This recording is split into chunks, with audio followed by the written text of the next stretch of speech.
ملائكته يصلون على النبي يا أيها الذين آمنوا صلوا عليه وسلموا تسليما اللهم صل على سيدنا شفينا مولانا محمد طب القلوب ودوائها وعافية الأبدان وشفائها ونور الأبصار وضيائها وعلى آلہ واصحابہ وبارک وسلم۔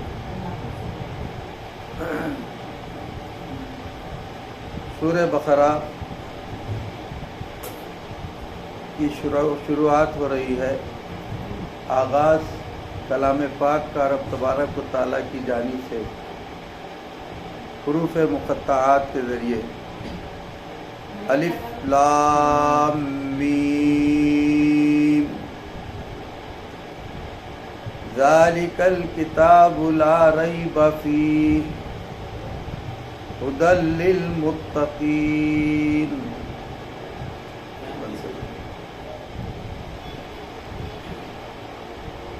الف لام میم، یہ وہ بلند رتبہ کتاب، کوئی شخصی جگہ نہیں۔ بند کر۔ اس میں ہدایت ہے ڈر والوں کو، متقین کو، پرہیزگاروں کو۔ یہ کتاب نہیں شک، اس میں ہدایت ہے پرہیزگاروں کے لیے۔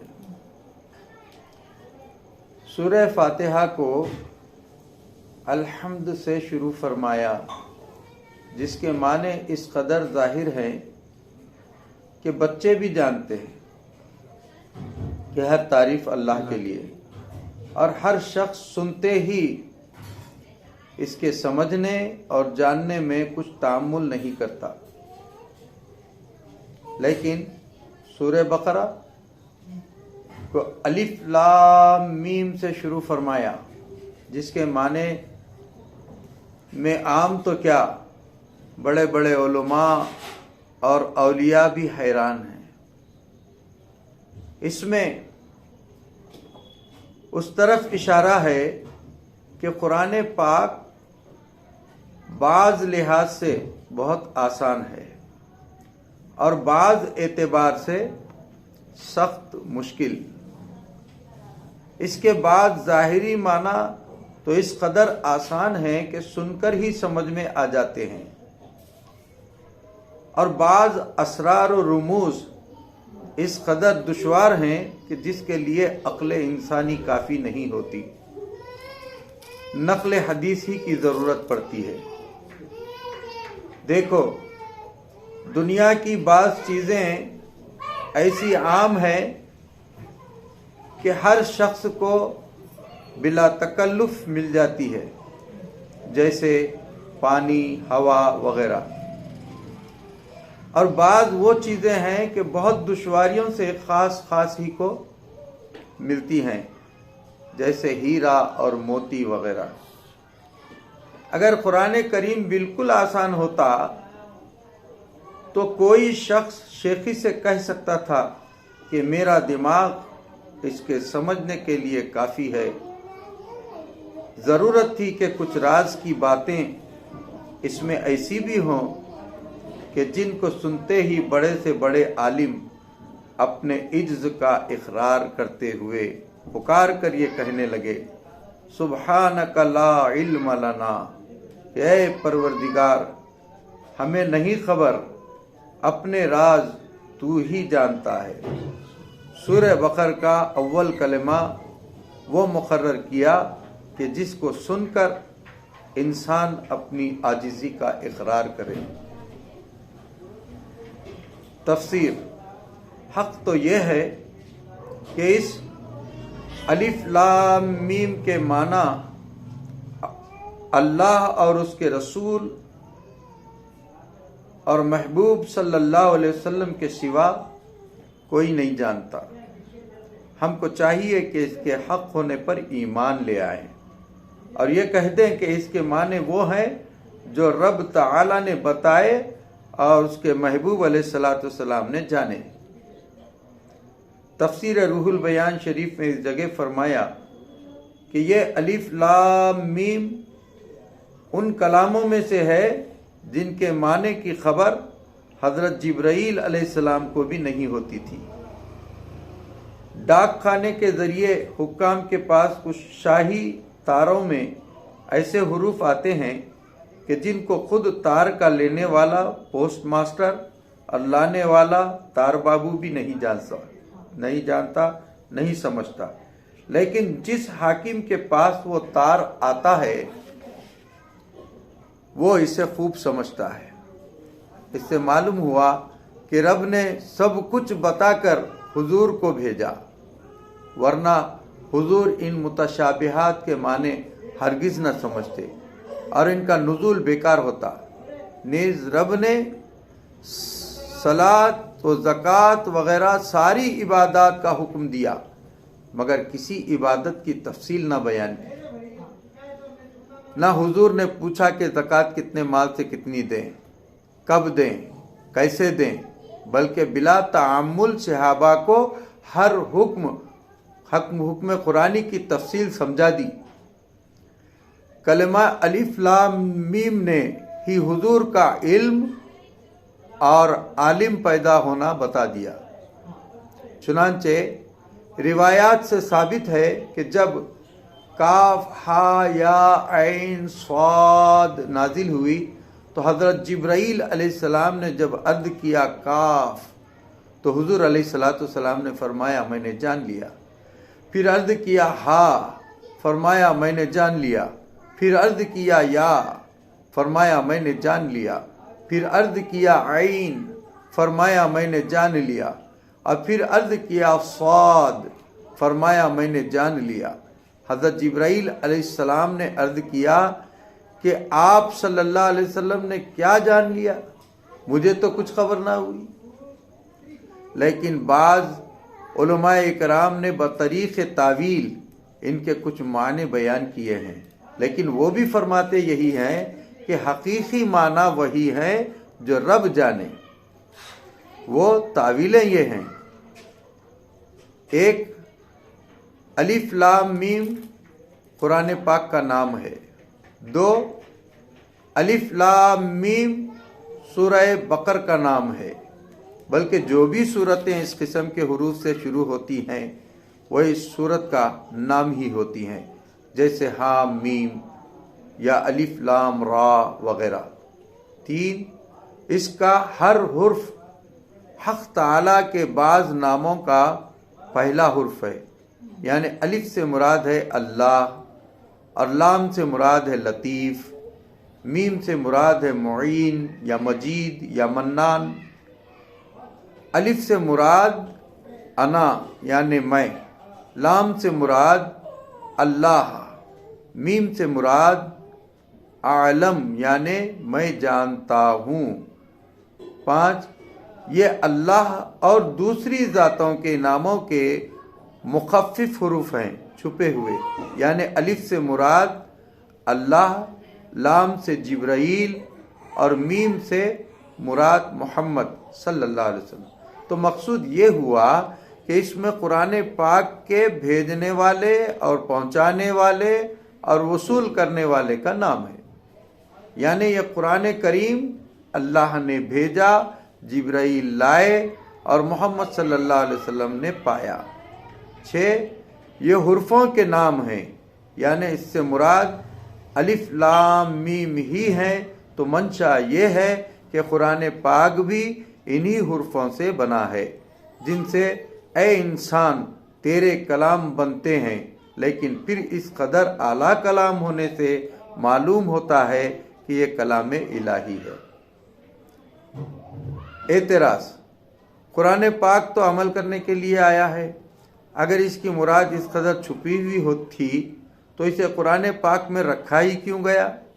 اگر یہ راز کی بات تھی تو صیغہ راز میں رکھی جاتی۔ جواب: یہ خیال محض غلط ہے کہ قرآن کریم صرف عمل کے لیے آیا۔ ہم اس کی تحقیق مقدمے میں کر چکے ہیں۔ حق یہ ہے کہ بعض آیتیں فقط جاننے کے لیے ہیں، جیسے اللہ کی ذات و صفات کی آیتیں، اور بعض آیتیں فقط ماننے کے لیے، یعنی انہیں جانو مت، صرف مان لو کہ یہ کلام اللہ کا ہے۔ بعض آیتیں ڈرنے کے لیے جیسے عذاب کی آیتیں، اور بعض آیتیں خوش ہونے اور امید کے لیے جیسے رحمت کی آیتیں۔ تو یہ متشابہات صرف ماننے کے لیے ہیں۔ اب رہا یہ سوال کہ انہیں قرآن پاک میں کیوں رکھا گیا، اس کا جواب یہ ہے کہ چند حکمتوں سے رکھا گیا ہے۔ ایک، ان پر ایمان لانا، ان کی تلاوت کرنا، کیونکہ تلاوت میں ایک حرف پر 10 نیکیاں ملتی ہیں۔ تو اگرچہ الف لام میم کے معنی سمجھ میں نہ آئیں، مگر اس کے پڑھنے سے 30 نیکیاں تو مل جائیں گی۔ 3، اس سے حضور علیہ السلام کی شان معلوم ہوتی ہے کہ حق تعالیٰ کے ایسے رازدار ہیں کہ ان کے رازوں تک فرشتوں کی بھی رسائی نہیں۔ 4، عالموں کی آنکھیں نیچی ہوں گی اور دل سے غرور جاتا رہے گا کہ ہم اتنے بڑے عالم نہیں ہوئے کہ قرآن پاک کے الف لام میم جیسے اس کے مطلب اور معنی نکال سکیں، اور انہیں اپنی عاجزی نیازمندی کا اقرار کرنا پڑے گا، کیونکہ ہر عالم ہر چیز کے جاننے اور سمجھنے کی کوشش کرتا ہے۔ جب ان کلمات کو نہ سمجھ سکے گا تو یہی کہتے بنے گی کہ خدا کی باتیں خدا ہی جانے۔ 5، ان کے معنی کا نہ سمجھنا قرآن کے خدائی کتاب ہونے کی دلیل ہوگی، کیونکہ جہاں تک دماغ کی رسائی نہ ہو اسے یہی کہتے بنتا ہے کہ یہ خدا کی چیز ہے۔ اعتراض، رب تعالیٰ فرماتا ہے وَلَقَدْ يَسَّرْنَا الْقُرْآنَ، یعنی ہم نے قرآن کریم کو آسان کیا، اور تم کہتے ہو کہ قرآن کریم کی بعض آیتیں بے حد مشکل ہیں، تو تمہاری یہ بات کلام الہی کے خلاف ہوئی۔ جواب، یہ آیت آپ نے پوری نہ پڑھی۔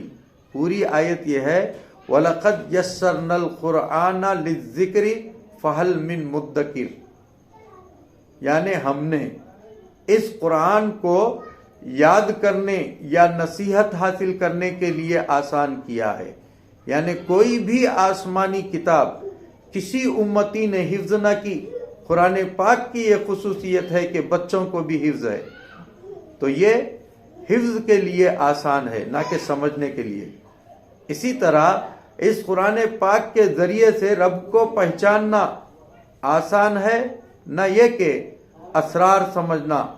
کیا قرآن پاک کی وہ آیت نہ دیکھی وَمَا يَعْلَمُ تَأْوِيلَهُ إِلَّا اللَّهُ، یعنی ان متشابہہ آیتوں کے معنی اللہ کے سوا کوئی نہیں جانتا۔ نوٹ، ہمارے اس جواب سے وہابیوں اور چکڑالویوں کے صدہا اعتراضات اٹھ جائیں گے، کیونکہ وہ کہتے ہیں کہ قرآن کریم نور ہے، قرآن کریم دلیل ہے، قرآن کریم ہدایت دینے والا ہے، قرآن کریم شفا ہے، قرآن کریم تبلیغ کا ذریعہ ہے، قرآن کریم کتاب مبین یعنی کھلی ہوئی کتاب ہے۔ اگر اس کی بعض آیتیں بالکل چھپی ہوئی اور مشکل ہوتی تو وہ نور ہوتی، نہ ہدایت نہ دلیل۔ ان سب کا جواب ہمارے مذکورہ جواب سے معلوم ہو گیا کہ قرآن کریم کی ساری آیتیں حق تعالیٰ کو پہچاننے کی دلیل دینے والی اور اپنے لانے والے کی صداقت کے لیے نور وغیرہ ہیں، نہ یہ کہ ہر ایک کا راز سمجھنا بھی آسان ہے۔ اعتراض، متشابہات قرآنیہ کا علم حضور کو بھی نہیں دیا گیا، صرف رب کو ہے۔ قرآن کہتا ہے لا یعلم تاویلہ الا اللہ۔ جواب، یہ غلط ہے۔ اگر حضور کو ان کا علم نہ دیا جاتا تو ان کا نزول بیکار ہوتا۔ رب فرماتا ہے الرحمن علم القرآن، رب نے حضور کو سارا قرآن سکھا دیا۔ قرآن میں متشابہات بھی ہیں، اگر ان کی تعلیم نہ دی جاتی تو سارے قرآن کی تعلیم نہ ہوتی۔ یہ اس آیت کے خلاف تمہاری پیش کردہ آیت کا مقصد یہ ہے کہ بغیر تعلیم الہی ان کی تعویل کوئی نہیں جانتا۔ یہاں صرف نحوی قاعدہ کافی نہیں ہے۔ ذالک الکتاب،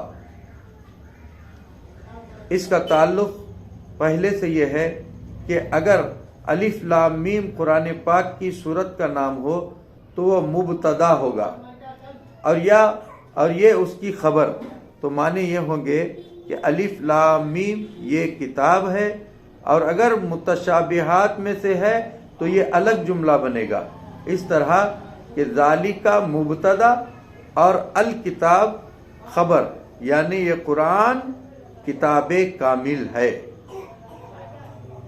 تفسیر: ذالک اس میں اشارہ ہے، جیسے کہ اردو میں لفظ یہ یا وہ۔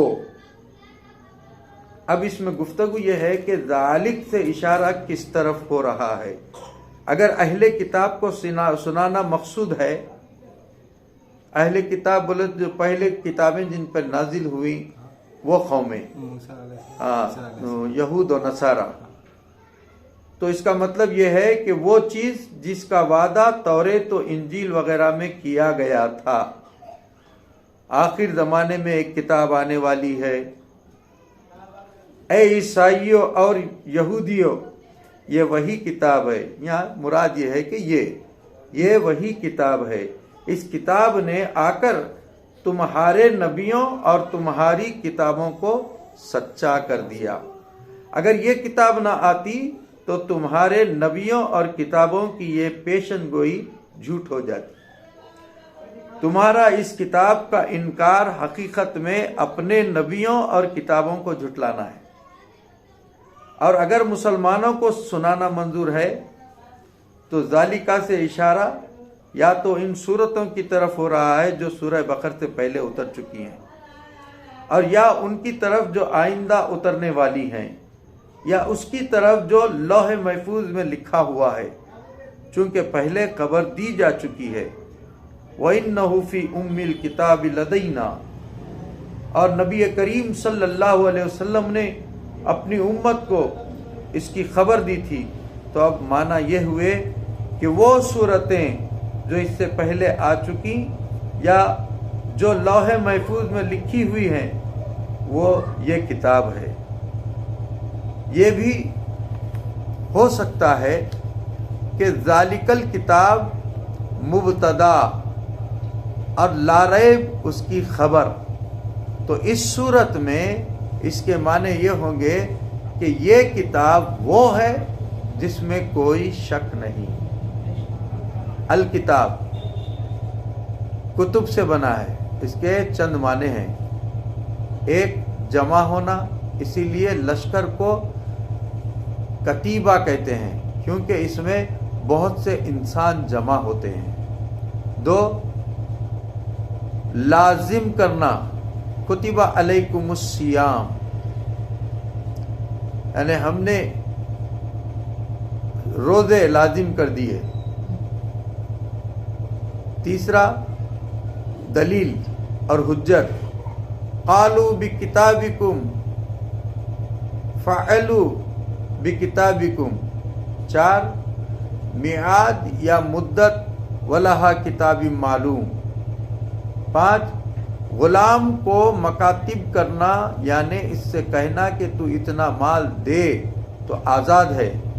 تو والذین یبتغون الکتاب۔ چھ، لکھنا اور لکھی ہوئی چیز اس جگہ یا تو پہلے معنی مراد ہے یا آخری۔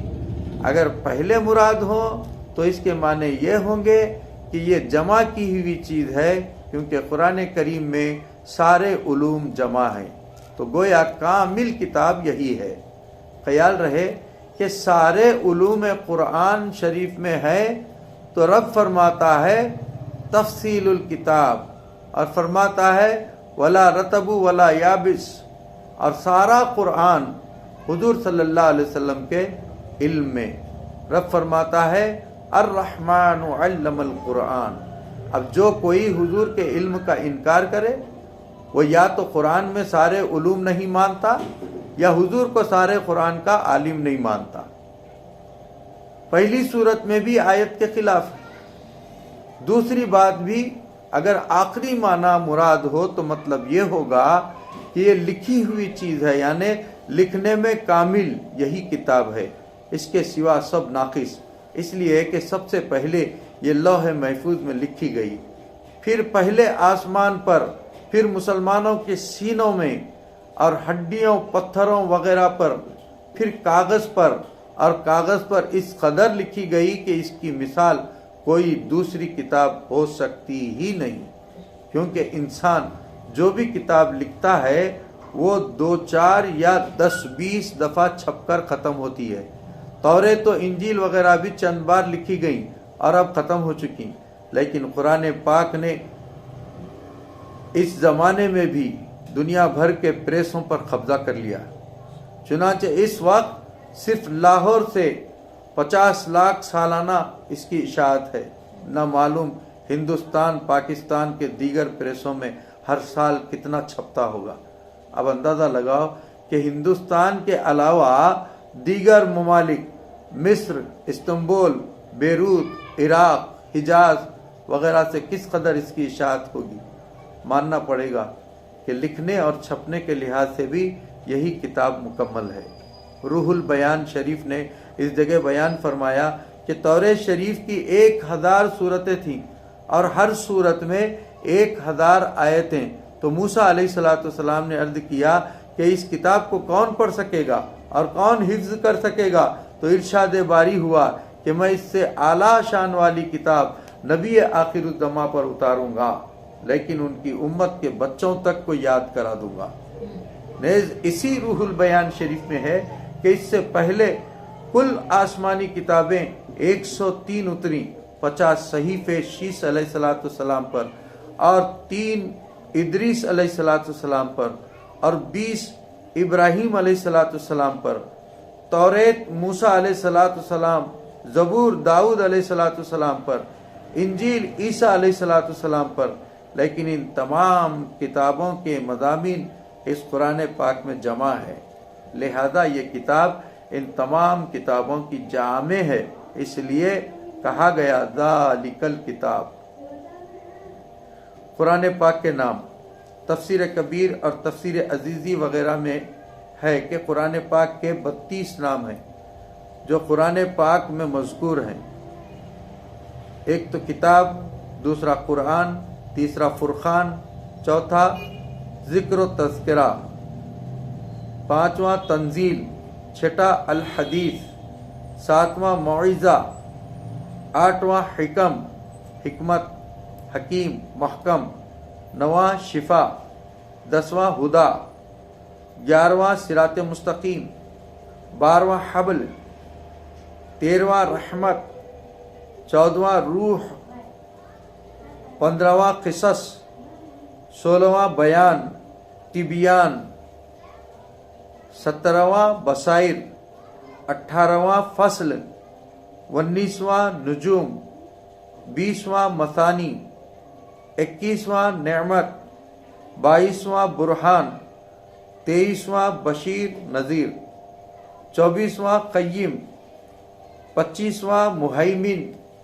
26واں ہادی، 27واں نور، 28واں حق، 29واں عزیز، 30واں کریم، 31واں عظیم، 32واں مبارک۔ یہ تمام نام قرآن کریم کی مختلف آیتوں میں مذکور ہیں۔ وہ آیتیں یا تو کسی حافظ سے معلوم کر لی جائیں یا تفسیر کبیر و عزیزی میں اسی مقام پر دیکھ لی جائیں۔ ان ناموں کی وجہ قرآن اور فرقان کے معنی اور اس کی وجہ تسمیہ تو ہم مقدمے میں بیان کر چکے ہیں، کتاب کے معنی بھی ابھی بیان کر دیے، باقی ناموں کی وجہ تسمیہ حسب ذیل ہے۔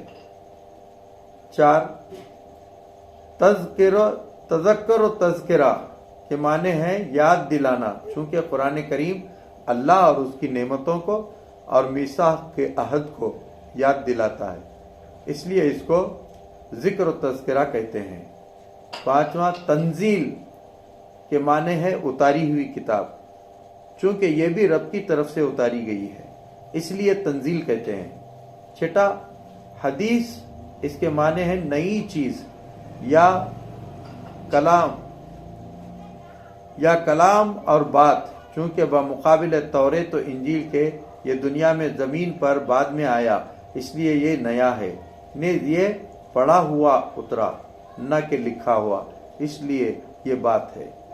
7واں موعظہ کے معنی نصیحت کے ہیں، اور یہ کتاب سب کو نصیحت کرنے والی ہے، اس لیے اس کا نام موعظت ہے۔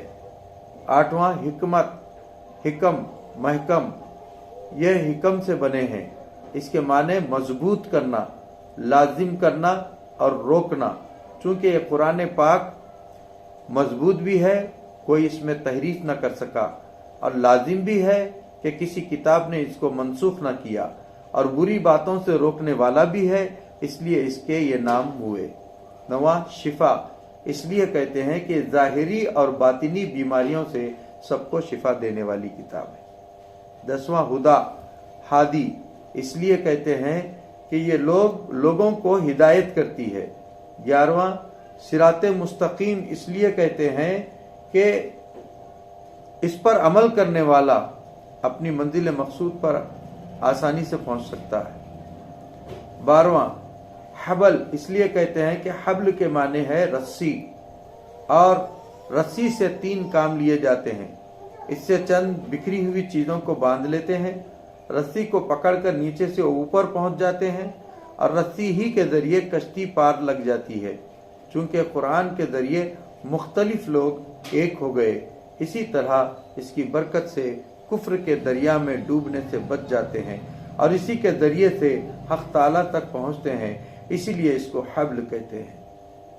13واں رحمت، اس لیے کہتے ہیں کہ یہ علم ہے اور جہالتوں اور گمراہیوں سے نکالنے والا ہے، اور علم حق تعالیٰ کی رحمت ہے۔ 14واں روح، حضرت جبریل علیہ السلام کی معرفت آئی، اور یہ جانوں کی زندگی ہے، اس لیے اس کو روح کہتے ہیں۔ نیز روح کے چند کام ہیں: جسم کو باقی رکھنا، بے جان جسم جلد سڑ گل جاتا ہے، جسم کی حفاظت کرنا کہ بے جان جسم کو جانور کھا جاتے ہیں، جسم پر حکومت کرنا کہ جسم کی ہر جنبش روح کے ارادے سے ہوتی ہے۔ قرآن شریف بھی مسلم قوم کی بقا کا ذریعہ ہے، مسلمانوں کو شیاطین اور کفار سے بچاتا ہے، قوم مسلم پر حکومت کرتا ہے کہ مسلمان کی ہر حرکت قرآن کے ماتحت ہے، لہذا یہ روح ہے۔ 15واں قصص، قصے کے 2 معنی ہیں: حکایت اور کسی کے پیچھے چلنا، چونکہ قرآن پاک نے انبیاء اکرام اور دوسری قوموں کے سچے قصے بیان کیے، اور لوگوں کا یہ امام ہے کہ سب لوگ اس کے پیچھے چلتے ہیں، اس لیے اس کا نام قصص ہے۔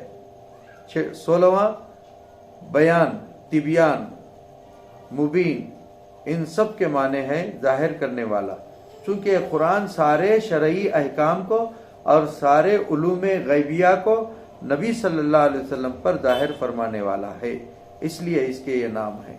17واں بصائر، جمع بصیرت کی ہے، بصیرت کہتے ہیں دل کی روشنی کو، جیسے کہ بصارت آنکھ کے نور کو کہا جاتا ہے، چونکہ اس کتاب سے دلوں میں صدہا نور پیدا ہوتے ہیں، اس لیے اسے بصائر بھی کہا جاتا ہے۔ 18واں فصل، فصل کے معنی ہے فیصلہ کرنے والی یا جدا کرنے والی، چونکہ یہ آپس کے جھگڑوں کی فیصلہ کرنے والی بھی اور مسلمانوں اور کفار میں فاصلہ فرمانے والی، اس لیے اس کا نام فصل ہے۔ 19واں نجوم، نجم سے بنا ہے، اس کے معنی ہے تارے، تارے کے بھی ہیں اور حصے کے بھی، چونکہ قرآن پاک کی آیتیں تاروں کی طرح لوگوں کو ہدایت کرتی ہیں اور علیحدہ علیحدہ آئیں، اس لیے ان کا نام نجوم ہوا۔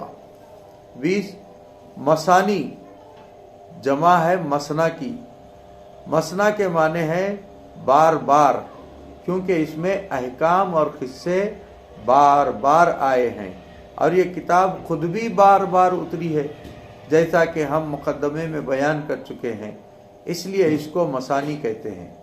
21واں نعمت کے معنی ظاہر ہیں، نعمت۔ 22واں برہان کے معنی ہے دلیل، اور یہ بھی رب کی اور نبی صلی اللہ علیہ وسلم کے اور تمام سابقہ انبیاء کی صدق کی دلیل ہے، سچے ہونے کی دلیل ہے، اس لیے اسے برہان کہتے ہیں۔ 23 بشیر و نذیر ہونا ظاہر ہے، کیونکہ یہ کتاب خوشخبری بھی دیتی ہے اور ڈراتی بھی ہے۔ 24 قیم کے معنی ہے قائم رہنے والی یا قائم رکھنے والی، اس لیے اللہ کو قیوم کہتے ہیں۔ قرآن پاک کو اس لیے قیم کہا جاتا ہے کہ وہ خود بھی قیامت تک قائم رہے گا اور اس کے ذریعے سے دین بھی قائم رہے گا۔ 25 مہیمن کے معنی امین پر اتری اور ان صحابہ اکرام کے ہاتھوں میں رہی جو کہ اللہ کے امین تھے، اس لیے اس کو مہیمن کہا گیا۔ 26 ہادی کے معنی بالکل ظاہر ہیں۔ 27 نور اسے کہتے ہیں جو خود بھی ظاہر ہو اور دوسروں کو ظاہر کرے، جس کا ترجمہ ہے چمک یا روشنی، چونکہ یہ قرآن پاک خود بھی ظاہر ہے اور اللہ کے احکام کو، انبیاء اکرام کو، توریت و انجیل وغیرہ سب کو ظاہر فرمانے والا ہے، اس لیے اس کو نور کہا۔ جن پیغمبروں کے نام قرآن نے بتا دیے وہ سب میں ظاہر اور مشہور ہو گئے، اور جن کا قرآن کریم نے ذکر نہ فرمایا وہ بالکل چھپ گئے۔ نیز یہ قرآن کریم پل صراط پر نور بن کر مسلمانوں کے آگے آگے چلے گا۔ 28 حق، اس کے معنی ہے سچی بات، بمقابل باطل، باطل کے مقابلے میں حق یعنی جھوٹی بات، باطل جھوٹی اور حق کے معنی سچی۔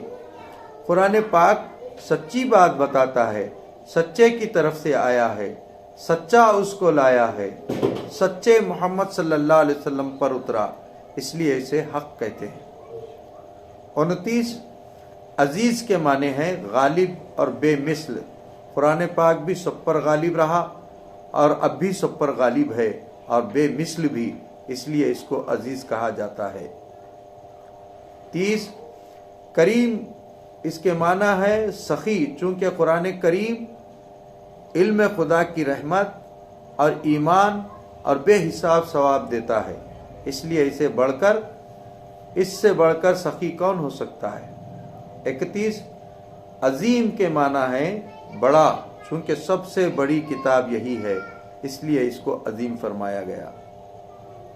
ضروری نوٹ، رب تعالیٰ نے چند چیزوں کو عظیم فرمایا ہے، اپنی ذات کو، عرش کو، قرآن کو، قیامت کے دن کو، قیامت کے زلزلے کو، حضور علیہ الصلوۃ والسلام کے اخلاق کریمہ کو، اللہ کے اس فضل کو جو حضور علیہ الصلوۃ والسلام پر ہوا، عورتوں کے فریب کو، فرعونی جادوگروں کے جادو کو اور مسلمانوں کے ثواب کو، منافقوں کے عذاب کو۔ 32 مبارک معنی ہے برکت والا، چونکہ اس کے پڑھنے اور عمل کرنے سے ایمان میں برکت، نیک عملوں میں برکت، چہرے کے نور میں برکت ہے، اس لیے اس کو مبارک کہتے ہیں۔ فائدہ، قرآن کریم نے چند چیزوں کو مبارک فرمایا: طور سینا کو، جہاں حضرت موسیٰ علیہ السلام رب سے ہم کلام ہوئے، زیتون کے درخت کو، حضرت عیسیٰ علیہ السلام کو، بارش کے پانی کو اور شب قدر کو اور قرآن کو، چونکہ یہ قرآن مبارک رات میں مبارک فرشتے کے ذریعے سے مبارک ذات پر آیا، اس لیے صدہا برکتوں کا سرچشمہ ہے۔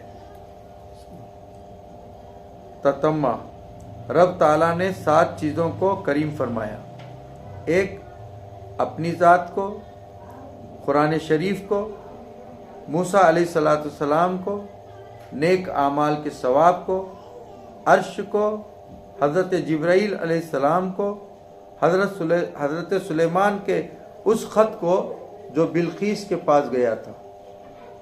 اعتراض، ذالکہ اس میں اشارہ ہے اور اس کا استعمال دور کی چیزوں میں ہوتا ہے، اور اشارے کے لیے ضروری ہے کہ جس طرف اشارہ ہو وہ نظر آتی ہو۔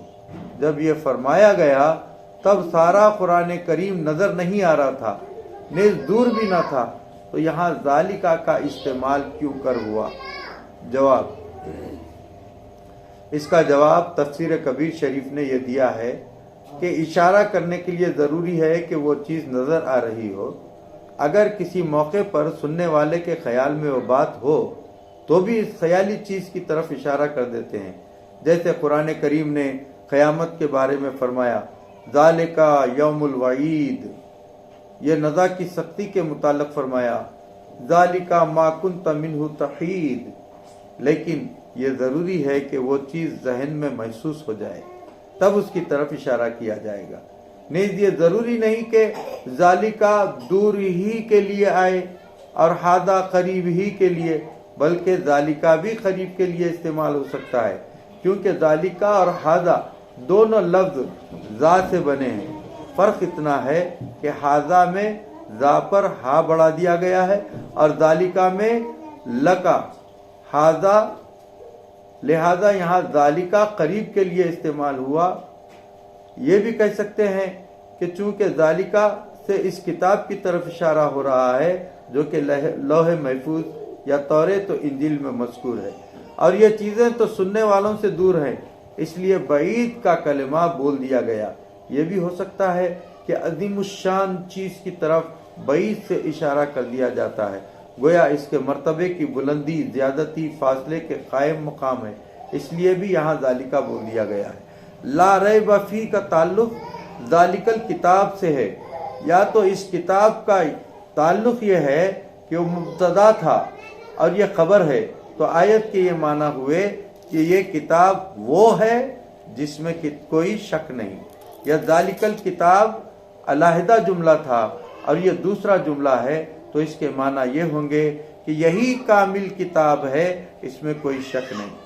اب لا ریب فی میں بھی دو احتمال ہیں، ایک یہ کہ لا ریبہ پر آیت پوری ہو جائے اور فی کا تعلق ہدن سے ہو، تو آیت کے معنی یہ ہوں گے کہ یہی کامل کتاب ہے، بے شک اس میں پرہیزگاروں کو ہدایت ہے۔ دوسرے یہ کہ فیہ پر آیت پوری ہو اور ہدن للمتقین دوسری آیت ہو، تو اب معنی یہ ہوں گے کہ یہی کامل کتاب ہے، اس میں کوئی شک نہیں ہے، متقیوں کو ہدایت دینے والی ہے۔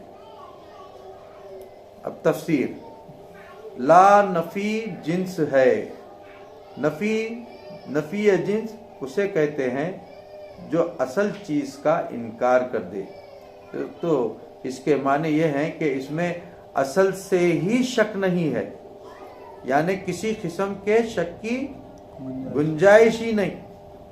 ریبہ فی، ریبہ سے بنا ہے ریبتن سے بنا ہے، جس کے معنی ہے قلق اور پریشانی اور نئی بلا، اسی لیے کہا جاتا ہے ریبت زمان، یعنی زمانے کی مصیبتیں۔ اصطلاح میں اس شک کو ریب کہتے ہیں جس میں بدگمانی پائی جائے، چونکہ ریب میں بھی دل کو پریشانی اور بے اطمینانی ہوتی ہے، اس لیے اس کو ریب کہا جاتا ہے۔ تو اب کلام کا مقصود ہے کہ قرآن پاک اپنے کلام الہی ہونے میں اس قدر ظاہر ہے کہ اس میں شک کی گنجائش نہیں، یا اس کے کلام اللہ ہونے پر اس قدر دلائل قائم ہیں جن کے ہوتے ہوئے شک کی گنجائش نہیں۔ ایک یہ کہ قرآن پاک اس ملک میں آیا جہاں کے باشندوں کو اپنی زبان دانی، فصاحت و بلاغت پر ناز تھا، جو کہ اپنے کو عربی اور دوسروں کو عجمی کہتے تھے۔ عربی کے معنی ہے بولنے والا، ظاہر ہے کہ عجمی کے معنی ہے گونگا، اسی لیے بے زبان جانوروں کو عجما کہا جاتا ہے۔ اور قرآن نے سب کو اپنے مقابلے کی دعوت دی، مگر کوئی مقابلہ نہ کر سکا، اور جس کا مقابلہ نہ ہو سکے وہ کتاب الہی ہے۔ دوسرے اس لیے کہ جس ذات پر قرآن کریم آیا ان کے پاس اس قرآن کریم کی اشاعت کا کوئی ظاہری سامان نہ تھا، نہ مال تھا، نہ یار و مددگار، نہ کوئی زیادہ قرابت دار، نہ والد کا سایہ، نہ ماں کی گود، نہ دادا کی میٹھی میٹھی نگاہیں، نہ جو قرابت دار تھے تو وہ بھی جانی دشمن۔ پھر ایسے وقت میں آیا جب کہ اشاعت کا دنیا میں کوئی انتظام نہ تھا، نہ ریڈیو، نہ بجلی، نہ پریس، بلکہ نہ باقاعدہ کاغذ اور نہ دوات و قلم۔ پھر اس قدر بے سر و سامانی کے باوجود اتنی تھوڑی مدت میں اس کا اس قدر پھیلنا کلام الہی ہونے کی قوی دلیل ہے۔ تیسرے یہ کہ جن لوگوں میں قرآن مجید آیا وہ دنیا کی تہذیب سے بالکل ناآشنا تھے، گویا یوں کہو کہ علم و تہذیب ان تک پہنچے ہی نہ تھے۔ ڈکیتی، چوری، زنا، خون ریزی، جنگ و جدال ان کی پیدائشی عادتیں تھیں۔ ایسی قوم میں قرآن پاک آیا اور صرف 23 سال، بلکہ حق یہ ہے کہ 10 سال کے عرصے میں انہی کی نہیں بلکہ سارے عالم کی کایا پلٹ دی۔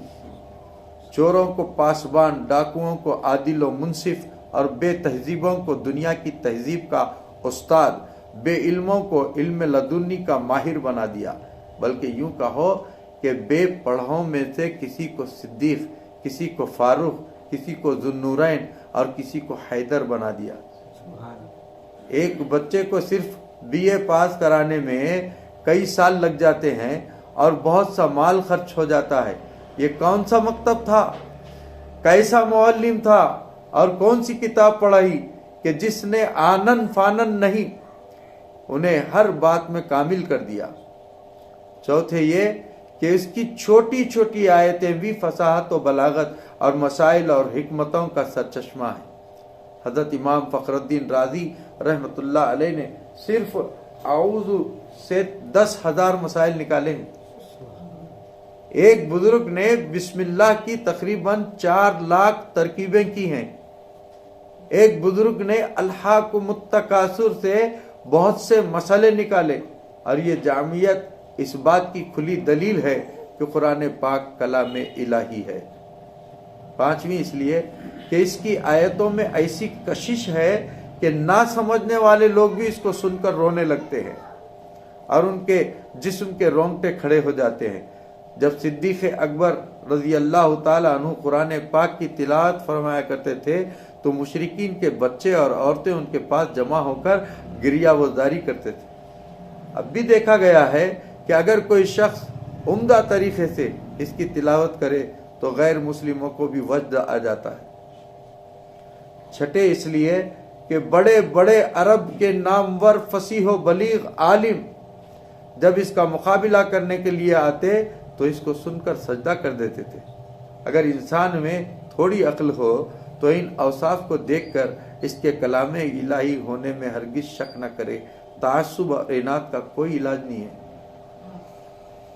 نقطہ لا ریب فیہ سے اس جانب اشارہ ہے کہ چونکہ یہ کلام اللہ کا ہے اور حق تعالی جھوٹ سے پاک ہے، یعنی اس کا جھوٹ بولنا محال بالذات ہے، لہذا اس کلام کے سچے ہونے میں کوئی شک و شبہ نہیں۔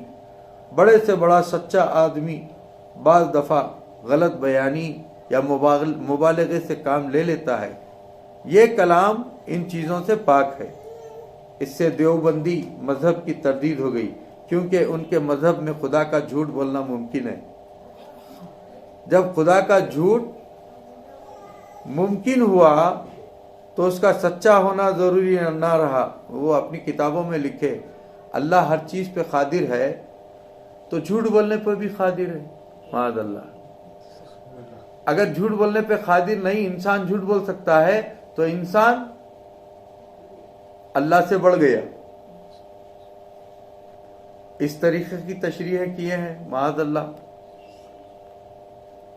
تو اس کا سچا ہونا ضروری نہ رہا، اس کے کلام میں جھوٹ کا امکان و احتمال پیدا ہو گیا۔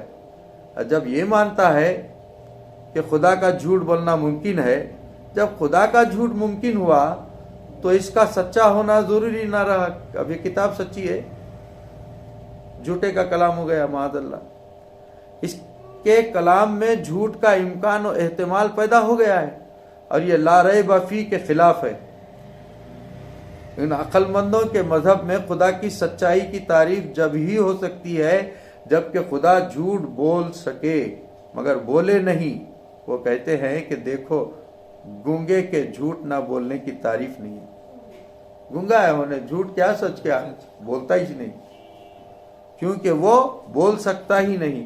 شاید لوگ اس قاعدے سے سارے عیبوں کو خداوند تعالیٰ کے لیے ممکن مان لیں، موت، جہالت وغیرہ، کہ جب خدا ان پر قادر ہو اور ان کو استعمال نہ کرے تو اس کی تعریف ہو. جیسا کہ خدا جو ہے نا ہر چیز پہ قادر ہے، تو پھر انسان مرتا ہے، وہ بھی مرے. بہت ساری چیزیں ہیں. قدرت رکھنے کا منشا تھوڑا یہ ہے کہ تم اس کی ذات کے اوپر انگلی اٹھا دو، کیونکہ موت، جہالت ہے انسان میں ہے کہ خدا میں بھی معاذ اللہ وغیرہ، کہ جب خدا ان پر قادر ہو اور ان کو استعمال نہ کرے تو اس کی تعریف ہو. حق تعالیٰ جب دین لیتا ہے تو عقل بھی چھین لیتا ہے. اس مسئلے کی تحقیق علی کل شیء قدیر میں انشاءاللہ تعالیٰ آگے آئے گی، کی جائے گی. فیہ کے مقدم ہونے سے حصر کا فائدہ حاصل ہوا، یعنی صرف قرآن ہی میں ہدایت ہے، نہ تو عقل سے حاصل ہو سکتی ہے، نہ اب توریت و انجیل سے، کیونکہ عقل صرف دنیاوی ہدایت میں کام آتی ہے اور توریت و انجیل منسوخ ہو چکی. خیال رہے کہ حدیث کی ہدایت دراصل قرآن ہی کی ہدایت ہے، کہ حدیث تو قرآن کی شرح ہے. توریت و انجیل پہلے ہدایت تھیں، اب نہیں. جیسے بچپن میں ماں کا دودھ اور گھٹی ہوئی غذا ہے، جوانی میں نہیں. خیال رہے کہ حواس بھی رہبری کرتے ہیں، عقل بھی، اور وحی الہی بھی، مگر حواس عقل کی مدد سے راہبر ہیں. بے عقل آدمی نجاست کھا لیتا ہے، کیونکہ کنویں میں ڈوب مرتا ہے. ایسے ہی عقل وحی کی مدد سے رہبر عقل بغیر وحی الٹا کام کرتی ہے. آریوں کے اعتراض. اس جگہ آریہ اعتراض کرتے ہیں کہ قرآن کریم تو فرما رہا ہے کہ قرآن میں شک نہیں، لیکن کفار کو اس میں شک، مسلمانوں کے بہت فرقوں کو اس کے معنی میں شک. چنانچہ بعض فرقوں نے متشابہات کے ظاہری معنی ہی مراد لیے ہیں. علماء اسلام کو بھی بہت سے موقعوں پر شک ہو جاتا ہے، اس لیے مفسرین میں بھی اور فقہاء میں بھی آپس میں اختلاف رہتا ہے. قاری بھی قراتوں میں اختلاف رکھتے ہیں، اور کفار کو تو اس کے کلام الہی ہونے میں شک. اتنے شکوک کے ہوتے ہوئے پھر شک کی نفی کیوں کی گئی؟ اور لطف یہ ہے کہ قرآن کریم نے بھی ایک جگہ فرمایا وَإِن كُنتُمْ فِي رَيْبٍ مِّمَّا نَزَّلْنَا، جس سے معلوم ہوتا ہے کہ اس میں لوگوں کو شک ہوا اور اس کو دفع کرنے کی کوشش کی گئی. اب یہ دونوں آیتیں مطابق کیوں کر ہوں. نوٹ: جس عمدہ طریقے سے ہم نے اس اعتراض کو بیان کیا ہے، انشاءاللہ معترضین بھی اس طرح بیان نہ کر سکیں گے. جواب سنیے. اس کا سب سے بہتر جواب وہ ہے جو اسی مقام پر تفسیر روح البیان میں دیا گیا، وہ یہ کہ اس آیت میں شک کی نفی کتاب سے کی گئی ہے، نہ کہ لوگوں سے. یعنی یہ کتاب شک کی جگہ نہیں. اگر لوگوں کے دلوں میں شک ہو تو اس کا یہاں انکار نہیں، وہ کر لیں شک، لیکن کتاب کہتی ہے کہ اس میں شک کی گنجائش نہیں ہے. اس جواب کی تفصیل یہ ہے کہ شک کی دو صورتیں ہوتی ہیں. ایک یہ کہ خود وہ کلام ہی مشکوک ہو، شک کی گنجائش ہو، اس میں مشکوک ہو، اور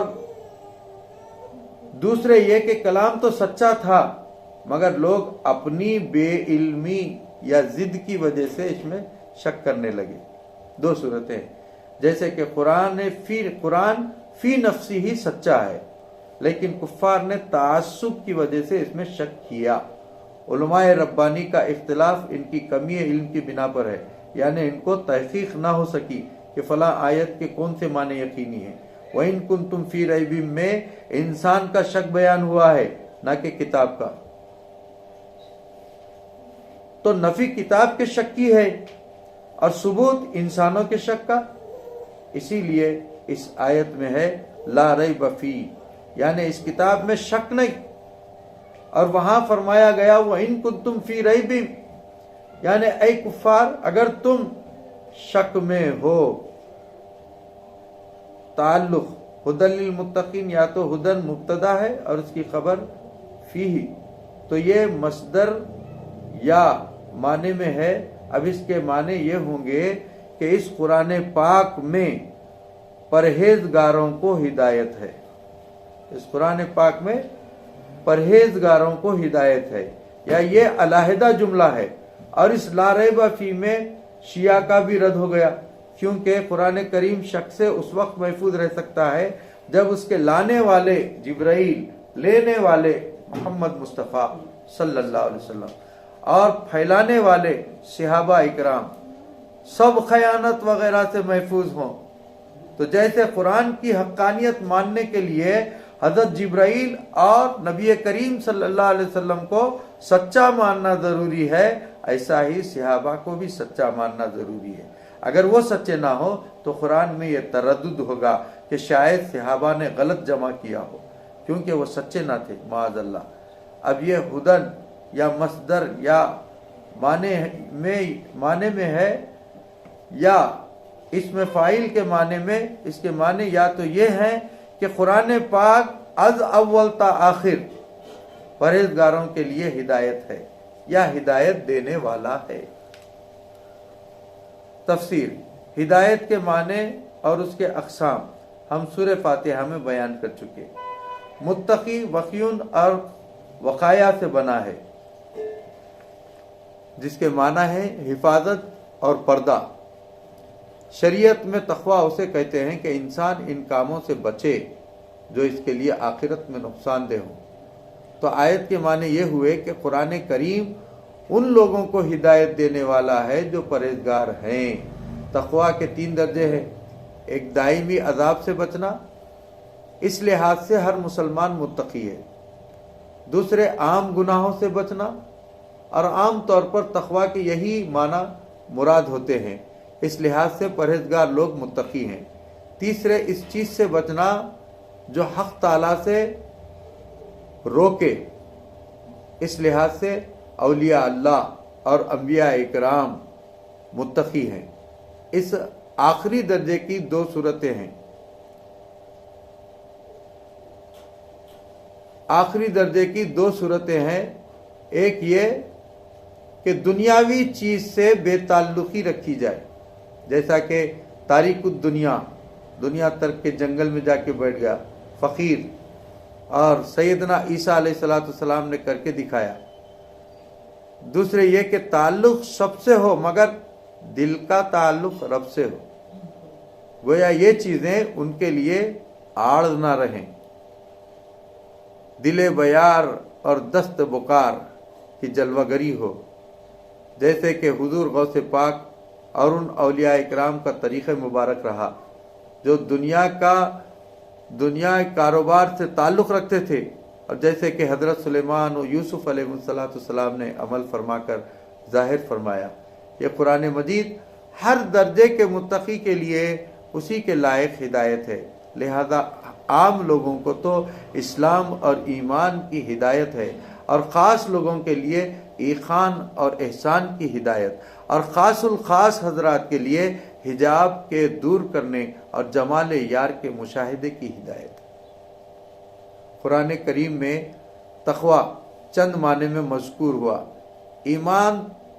ایمان، توبہ، فرما برداری، گناہ چھوڑنا، اخلاص، خوف خدا بھی تقویٰ ہے.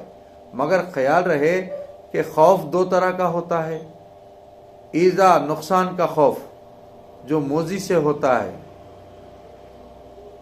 جیسے سانپ اور چور سے خوف، دوسرا طاقت اور قدرت کا خوف جو سلطان سے ہوتا ہے۔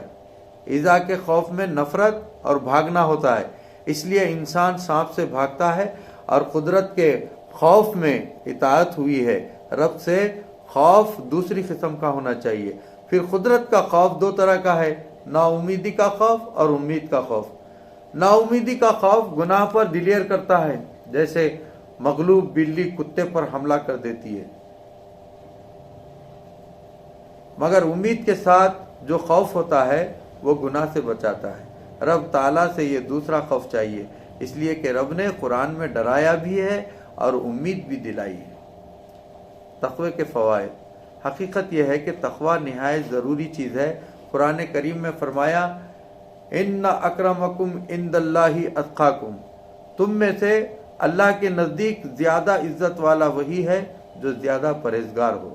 ایک جگہ فرماتا ہے ان اللہ مع الذین اتقوا، یعنی اللہ پرہیزگاروں کے ساتھ ہے۔ ایک جگہ ارشاد فرماتا ہے وَمَن يَتَّقِ اللَّهَ جَعَلْ لَهُ مَخْرَجًا وَيَرْزُقْهُ مِنْ حَيْثُ لَا يَحْتَسِبُ، یعنی جو شخص اللہ تعالیٰ سے ڈرے گا خدا تعالیٰ اسے ہر مصیبت سے چھٹکارا عطا فرمائے گا، اور اس طرح اس کو رزق دے گا کہ جو اس کے خیال میں بھی نہ آئے۔ اس سے معلوم ہوا کہ تقوی اور پرہیزگاری دین دنیا میں کام آنے والی چیز ہے۔ تفسیر کبیر نے سیدنا عبداللہ ابن عباس سے روایت کی کہ حضور نے فرمایا کہ جو شخص چاہتا ہے کہ لوگوں میں اس کی عزت ہو وہ اللہ سے ڈرے اور پرہیزگاری اختیار کرے۔ حضرت شیخ سعدی رحمۃ اللہ علیہ نے بستان میں فرمایا ہے تواہم نہ گردن تاہم گردن از حکم او را نہ بیچ، کہ گردنے نہ پیچت ز حکم تو ہیچ، یعنی تو حق تعالیٰ کے حکم سے منہ نہ موڑ تو تیرے حکم سے کوئی چیز بھی سر نہ پھیرے گی۔ بعض اولیاء اللہ کو دیکھا گیا کہ جانور اور کنکر وغیرہ بھی ان کی اطاعت کرتے ہیں، کیوں؟ اس لیے کہ وہ اللہ کے سچے فرما بردار ہیں۔ تقوی کی علامتیں۔ تقوی کی مختلف علامتیں مختلف حضرات سے منقول ہیں جو تفسیر کبیر، تفسیر عزیزی وغیرہ میں بیان کی گئی ہیں۔ سیدنا حضرت علی رضی اللہ تعالیٰ عنہ سے روایت ہے کہ متقی کی پہچان یہ ہے کہ وہ گناہ پر قائم نہ رہے اور اپنی عبادت پر غرور نہ کرے۔ حسن بصری رحمۃ اللہ علیہ فرماتے ہیں کہ متقی وہ ہے کہ اللہ کے مقابلے میں غیر اللہ کو اختیار نہ کرے اور ساری چیزیں اللہ کے قبضے میں جانے۔ حضرت ابراہیم بن ادہم فرماتے ہیں کہ تقوی یہ ہے کہ خلق تیری زبان میں اور ملائکہ تیرے کاموں میں اور پروردگار تیرے دل میں عیب نہ پائے۔ حضرت واقدی فرماتے ہیں کہ تقوی اسی طرح ہے کہ جس طرح تو اپنے بدن کو خلقت کے لیے لباس وغیرہ سے آراستہ کرتا ہے، ایسے ہی اپنے دل کو حق تعالیٰ کے لیے آراستہ کر۔ حدیث شریف میں یہ آتا ہے کہ متقی وہ ہے جو شبہ کی چیزوں سے بچے، جیسے ابن سیرین رضی اللہ تعالیٰ عنہ کے پاس 40 گھڑے گھی تھا، غلام نے خبر دی کہ ایک گھڑے سے میرا مرا ہوا چوہا نکلا ہے۔ پوچھا کون سے گھڑے سے؟ عرض کیا کہ یہ مجھے یاد نہ رہا۔ فرمایا سب گھڑوں کا گھی پھینک دو، چونکہ سب میں شبہ پیدا ہو گیا۔ امام اعظم ابو حنیفہ علیہ رحمہ اپنے کسی مقروض کے مکان پر قرض کے تقاضے کے لیے گئے۔ سخت دھوپ تھی اور تیز گرمی، لیکن اس کی دیوار کے سائے میں نہ کھڑے ہوئے بلکہ دھوپ میں کھڑے رہے۔ کسی نے عرض کیا اے امام دھوپ تیز ہے، سائے میں آ جائیے۔ فرمایا میں خوف کرتا ہوں کہ یہ سایہ لینا سود نہ بن جائے۔ صوفیاء اکرام فرماتے ہیں کہ متقی وہ ہے کہ جو اپنے یوم میثاق کے وعدے کو پورا کرے، جس کے متعلق قرآن پاک فرماتا ہے اوفو بعہدی اوفی بعہدکم، تم میرا وعدہ پورا کرو میں تمہارا وعدہ پورا کروں گا۔ اور اس کی علامت یہ ہے کہ ہر بلا پر صابر اور نعمتوں پر شاکر، قضا سے راضی، قرآن پاک کے سامنے جھکا ہوا رہے۔ اعتراض، اس جگہ چند اعتراضات ہیں۔ آریوں کا اعتراض یہ ہے کہ اس سے معلوم ہوتا ہے کہ قرآن کریم ان کو ہدایت دے گا جو پہلے سے پرہیزگار بن چکے ہوں، حالانکہ چاہیے کہ قرآن کریم گمراہوں کو ہدایت دے، کیونکہ جو پرہیزگار بن چکا ہے اسے ہدایت کی کیا ضرورت ہے۔ جواب، اس کے چند جواب ہیں۔ سب سے بہتر جواب تو وہ ہے جو تفسیر عزیزی نے دیا، وہ یہ کہ اس کے معنی یہ نہیں کہ جو متقی بن چکے ہیں انہیں قرآن پاک ہدایت دے گا یا دے رہا ہے، بلکہ یہ معنی ہے کہ جو متقی نظر آ رہے ہیں انہیں قرآن کریم نے ہدایت دی ہے کہ اس کی ہدایت سے متقی بنے۔ گویا یہ گزرے ہوئے زمانے میں متقیوں کو ہدایت دے چکا۔ فرمایا یہ جا رہا ہے کہ مسلمانوں کیا جانتے ہو قرآن کریم کی کیا شان ہے؟ یہ جو تم صدیق و فاروق و مہاجرین و انصار، متقی و ابرار نظر آ رہے ہیں، یہ سب اس قرآن کریم کی ہدایت کا ہی کرشمہ ہے۔ انہیں جو کچھ ملا ہے قرآن کریم سے ہی ملا ہے۔ گویا قرآن کریم نے ان حضرات کے زہد و تقوی و پرہیزگاری کو اپنے ہادی ہونے کا مظہر قرار دیا، اور یہ فرمایا کہ اگر میری ہدایت دیکھنی ہے تو میرے لانے والے صلی اللہ علیہ وسلم کے یاروں کو دیکھو۔ اس کی مثال یوں سمجھو کہ کوئی شخص کسی عورت کی طرف اشارہ کر کے کہے کہ یہ دودھ پلانے والی عورت اس جوان کی ماں ہے، تو اس کا یہ مطلب نہیں کہ یہ جوان اب اس کا دودھ پی رہا ہے یا آئندہ پیے گا، بلکہ اس کا مطلب یہ ہے کہ یہ شخص اس ماں کا دودھ پی کر جوان ہوا ہے۔ یہی یہاں مراد ہے۔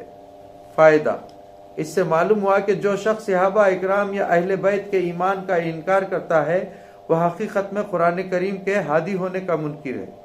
بعض مفسرین نے کہا کہ انہیں متقی آئندہ کے لحاظ سے کہا گیا ہے، یعنی ان کو ہدایت دینے والا ہے جو متقی بننے والے ہیں اور جن کے نصیب میں تقوی لکھا ہوا ہے، جیسے کہ ہم طالب علم کو مولوی صاحب کہہ دیتے ہیں۔ تیسرا جواب یہ دیا گیا ہے کہ یہاں متقی سے مراد ہے اللہ تعالیٰ سے ڈرنے والا، یعنی جن کے دل میں خوف الہی ہے اور اس پر ایمان لے آتے ہیں، اور جن کے دل میں محض ہٹ دھرمی ہے وہ خامخواہ اس کا انکار ہی کرتے رہتے ہیں۔ چوتھا یہ کہ ہدایت سے مراد ہے منزل مقصود تک پہنچانا۔ معنی یہ ہوئے کہ جو پرہیزگار ہیں انہیں قرآن پاک قیامت کے دن جنت تک پہنچائے گا، جیسا کہ روایت میں آتا ہے کہ قرآن کریم نور بن کر مومنوں کے آگے آگے چلے گا۔ پانچواں جواب یہ ہے کہ متقین سے مراد ہیں مومنین اور ہدایت سے مراد ہے نیک اعمال کی رہبری۔ تو معنی یہ ہوئے کہ جو لوگ ایمان لے آئیں ان کو قرآن پاک نیک اعمال کی ہدایت کرتا ہے۔ نوٹ، ایمان نبی سے ملتا ہے اور ایمان کے بعد قرآن دل میں تشریف لاتا ہے، اس لیے کافر کو کلمہ پڑھا کر مسلمان کرتے ہیں اور بعد میں اسے قرآن پڑھاتے ہیں۔ ہم نے عرض کیا ہے وہ جس کو ملے ایمان ملا، وہ جس کو ملے ایمان ملا، ایمان تو کیا رحمان ملا، قرآن بھی جب ہی ہاتھ آیا جب دل نے وہ نور خدا پایا۔ ہم نے حضور صلی اللہ علیہ وسلم سے قرآن کو پہچانا، نہ کہ قرآن سے حضور صلی اللہ علیہ وسلم کو، بلکہ حضور علیہ الصلوۃ والسلام کی پہچان ان کے معجزات سے ہوئی۔ تو اب یہ کہا جا سکتا ہے کہ قرآن کریم معجزہ ہونے کی حیثیت سے نبی کی پہچان کراتا ہے، اور نبی علیہ الصلوۃ والسلام کے ذریعے سے قرآن کی پہچان ہوتی ہے۔ اب آیت کے معنی خوب چشمہ ہو گئے کہ جو لوگ نبی صلی اللہ علیہ وسلم کی برکت سے ایمان لے آئے انہیں قرآن کریم تقوی و طہارت کی رہبری فرماتا ہے۔ خیال رہے کہ نبی کریم صلی اللہ علیہ وسلم کی ہدایت قرآن پر موقوف نہیں، وہ تو رب کے پاس سے ہدایت یافتہ دنیا میں تشریف لائے، عیسیٰ علیہ الصلوۃ والسلام نے پیدا ہوتے ہی قوم سے فرمایا کہ میں اللہ کا بندہ ہوں، مجھے اس نے کتاب دی، مجھے نبی بنایا، مجھے برکت والا کیا، مجھے نماز و روزے کا حکم دیا۔ حضور صلی اللہ علیہ وسلم اول سے عادل، امین، عابد، خلیق تھے۔ جو احکام قرآن کریم نے سنائے ان پر سرکار پہلے ہی سے عامل تھے، اس لیے فرمایا گیا ہدی للمتقین، یہ نہ فرمایا ہدی لک، یعنی قرآن ان پرہیزگاروں کا ہادی ہے، یہ نہ کہا کہ آپ کا ہادی ہے۔ اعتراض، اس جگہ فرمایا گیا کہ قرآن کریم پرہیزگاروں کے لیے ہدایت ہے، اور دوسری جگہ ارشاد ہوا ہدی للناس، یعنی یہ قرآن سب لوگوں کے لیے ہدایت ہے۔ ان دونوں آیتوں میں مطابقت کس طرح کی جائے؟ جواب، اس کے چند جواب ہیں۔ سب سے بہتر جواب وہ ہے جو تفسیر کبیر نے دیا کہ ان دونوں آیتوں کے ملانے سے معلوم ہوا کہ صرف پرہیزگار ہی انسان ہے، اور جس کے دل میں خدا کا خوف نہ ہو وہ انسانی نہیں، وہ انسانی لباس میں جانور ہے، بلکہ جانوروں سے بدتر ہے، کیونکہ جانور تو اپنے مالک کو پہچانتا ہے اور یہ نہیں پہچانتا۔ دوسرا جواب یہ ہے کہ قرآن کریم کا ایک کام ہے راستہ دکھانا، وہ سب انسانوں کے لیے ہے، کافر، منافق، مسلمان سب کو راستہ دکھاتا ہے، اور ایک کام ہے راستے پر لگا دینا، اور صرف مومنین کے لیے ہوا، نہ کہ کفار کے لیے، یعنی اس کے ذریعے سے مسلمان تو راستے پر لگ گئے اور کفار علیحدہ رہے۔ اعتراض یہ ہے کہ اس آیت سے معلوم ہوتا ہے کہ سارا قرآن ہدایت ہے، حالانکہ قرآن کی بعض آیتیں متشابہہ ہیں جو کسی انسان کی سمجھ میں نہیں آتی۔ جب سمجھ میں نہ آئے تو ہدایت کیا دیں گی؟ اور بعض وہ آیتیں ہیں جن کے معنی میں بہت سے احتمالات ہیں، جن کی وجہ سے مسلمانوں میں بہت سے فرقے بن گئے ہیں۔ تفسیر کبیر نے اس جگہ فرمایا کہ حضرت علی رضی اللہ تعالیٰ عنہ نے جب عبداللہ ابن عباس رضی اللہ تعالیٰ عنہ کو خارجیوں سے مناظرہ کرنے کے لیے بھیجا تو ان سے فرمایا کہ ان کے مقابلے میں قرآن شریف سے دلیل نہ پکڑنا، کیونکہ قرآن شریف سے ہر شخص اپنا مطلب نکال سکتا ہے۔ اس سے معلوم ہوا کہ قرآن کریم ہدایت نہیں، اگر ہدایت ہوتا تو گمراہ لوگ اس سے دلیل نہ پکڑتے۔ یہ اعتراض ہوا۔ جواب، بعض آیتوں کے معنی کا سمجھ میں نہ آنا بھی اس کے کلام الہی ہونے کی دلیل ہے، کیونکہ اگر یہ کلام انسانی ہوتا تو کسی نہ کسی عقل مند کی عقل اور ان کی تہ تک ضرور پہنچ جاتی۔ سبحان اللہ، کیا لطف ہے کہ قرآن پاک سمجھ میں آئے تو بھی رہبری کرے اور سمجھ میں نہ آئے تو بھی راہ دکھائے۔ بہرحال یہ ہدایت ہے، نیز بد مذہبوں کے قرآنی آیات سے دلیل پکڑ لینے کی وجہ سے یہ ہے کہ اس کی تہ تک نہیں پہنچتے، اور قرآن پاک کا نور ان کے دل کی آنکھوں کو خیرہ کر دیتا ہے۔ جیسے کہ اگر کوئی شخص آفتاب میں نظر جمائے تو اس کو آفتاب کالا معلوم ہوتا ہے، آفتاب تو سیاہ نہیں، لیکن اس کی آنکھیں خیرہ ہو گئی۔ بارش بہت فائدہ مند چیز ہے، لیکن بعض جگہ گھاسیں اس سے جل جاتی ہیں، تو یہ بارش کا قصور نہیں بلکہ ان گھاسوں کا اپنا قصور ہے۔ عمدہ غذائیں بے شک مقوی ہیں، لیکن کمزور معدے والے کو ان سے نقصان ہوتا ہے، مگر یہ غذا کا قصور نہیں بلکہ کھانے والے کے معدے کا فطور ہے۔ بہرحال قرآن کریم کا ایک ایک حرف ہدایت ہے، کسی کو اس سے ہدایت نہ ملنا قرآن پاک کے ہدایت ہونے میں مضر نہیں ہے۔ آگے آیت آتی ہے، تھوڑا رک